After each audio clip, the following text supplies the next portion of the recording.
Ակնհայտ է, որ այսօր հայ-ռուսական հարաբերությունները գտնվում են շատ խորը ճգնաժամի մեջ եւ բոլոր այն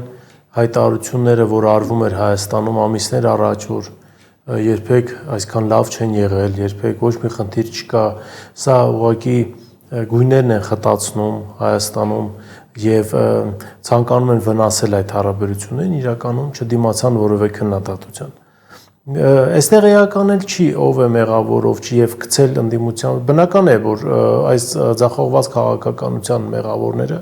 պետք է ինչ-որ մարդիկ լինեն։ Էական է իրականում։ Այո, սա ձախողված քաղաքականություն է։ Տեսեք, հաջորդ հանգամանքն էլ եկեք հաշվի առնենք։ Այստեղ նաեւ պետք է քննարկենք, թե ինչու է այս վիճակը ստեղծվել։ Լավ, ընդունենք Ռուսաստանը հայտարարում է, որ Հայաստանի ագրո արտադրանքը չի ընդունելու։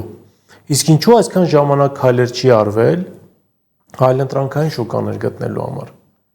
Որն է պատճառը, որ այսօր Ռուսաստանն անցնում է տնտեսական պատժամիջոցների, եթե կարելի էր այս հարցը այլ կերպ կարգավորել։ Պարոն Բալասանյան, միայն ագրո արտադրանքի մասին չէ խոսքը, գազի գնի մասին է խոսքը, միգրանտների աշխատանքային մասին է խոսքը։ Ես ուղղակի խոսեցի ագրոյի մասին, ինչու, որովհետև մայիսի 30-ին մասշտաբը շատ ավելի մեծ է իրականում, եթե այսպես շարունակվի։ Դուք խոսեցիք արտագնա աշխատողների մասին, ագրո ոլորտում աշխատող եւ արտագնա աշխատողները միասին տարվա կտրվածքով մոտ 1 միլիոն քաղաքացի են։ Այսինքն եւ Ռուսաստանը մեծ մասամբ Ռուսաստանը տարեկան Հայաստանի 1 միլիոն քաղաքացու աշխատանքով է ապահովում։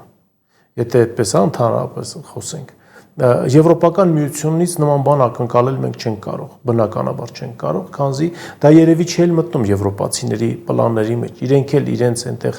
արտագնա աշխատողներ ունեն եւ իրենք են այսօր այդ միգրանտների հետ կապված խնդրի առաջ կանգնած։ Բայց ձախողված քաղաքականության միակ ուժողը Հայաստանի Հանրապետության քաղաքացին է։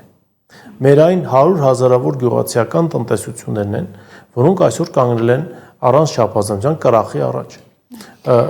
Եվ սրա համար պիտի հստակ կանոններ տրվի եւ սրա համար պիտի մարդիկ